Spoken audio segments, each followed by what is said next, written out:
টিএনওকে জিজ্ঞেস করেছি, উনি বলেছেন সবাইকে পর্যাপ্ত পরিমাণ 100 লিটার করে দেওয়া হচ্ছে। প্রয়োজনে বেশি লাগলে আমি ডিসির সাথে কথা বলেছি, আরও বেশি দেওয়া হবে। রাব্বুল আলামিনকে সালাম শুকরানা আদায় করি। রাব্বুল আলামিন এখান পর্যন্ত যা দেখলাম, আমাদের ফসল মোটামুটি 90%ই ভালো ফসল আছে এখন পর্যন্ত। সেই জন্য রাব্বুল আলামিনকে শুকরানা আদায় করছি। এখন যে বাঁধ আছে, কিছু সময় বাঁধ কাটতে হচ্ছে যাতে বৃষ্টির পানি চলে যাওয়ার জন্য, আবার কোনো সময় বাঁধ দিতে হচ্ছে যাতে যখন খুব অতিবৃষ্টি হয় নদী থেকে পানি যাতে না আসে। এটার জন্য আমাদের লোকজন বাঁধ কাটে, বাঁধ লাগায় এবং অনেকগুলো প্রায় 20-50টা পর্যন্ত আপনার পাম্প লাগায় যাতে পানি বের করে।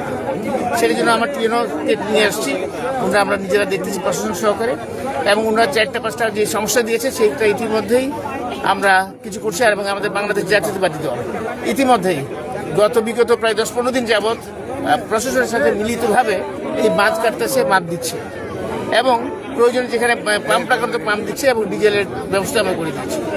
এখন আমরা সামনের দিনগুলোর জন্য আল্লাহ রাব্বুল আলামিনের কাছে দোয়া করেছি যাতে এই সামনে 10-15টা দিন যদি ভালো থাকে, ইনশাআল্লাহ তারা সবগুলো ধান করে নিতে পারে। আর এইখানে যে সমস্যাগুলো আছে, এই সমস্যাগুলো যেটা ইমিডিয়েট করা দরকার, আমাদের বিএনপি নেতৃবৃন্দ এবং স্থানীয় প্রশাসন আমরা ব্যক্তিগত যে ইমিডিয়েট সলিউশন করবে 1 নম্বর। আর যেটাকে আমাদের পার্মানেন্ট সলিউশনের দরকার সেটা লিস্ট করে নিছি, প্রশাসনকে দিয়েছি। সেটা তো সময়ের সাপেক্ষ ব্যাপার, সেটা ধীরে ধীরে আমরা করে ফেলবো আগামী সিজনের আগে ইনশাআল্লাহ।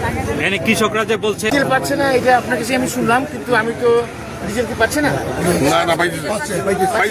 হারভেস্টারের সংখ্যা কম, ডিজেলের সংখ্যা কম। পর্যাপ্ত পাচ্ছে না, পর্যাপ্ত পাচ্ছে না। না 50 লিটার পাচ্ছে তারা, 100 লিটারের জায়গায় 50 লিটার পাচ্ছে। 100 লিটার। প্রথমত হচ্ছে আমার কাছে আমার বিএনপি নেতৃবৃন্দ বা জাতীয় জনগণ বলছে পাওয়া যাচ্ছে, যদি না পাওয়া যায় থাকে সেটা আমরা ব্যবস্থা করবো। এটার দায়িত্ব আমাদের সরকারের, এবং আমরা সরকারের জনগণের জনপ্রতিনিধি হিসেবে আমাদের দায়িত্ব। এবং আমি টিএনওকে জিজ্ঞেস করেছি, উনি বলেছেন সবাইকে পর্যাপ্ত পরিমাণ 100 লিটার করে দেওয়া হচ্ছে।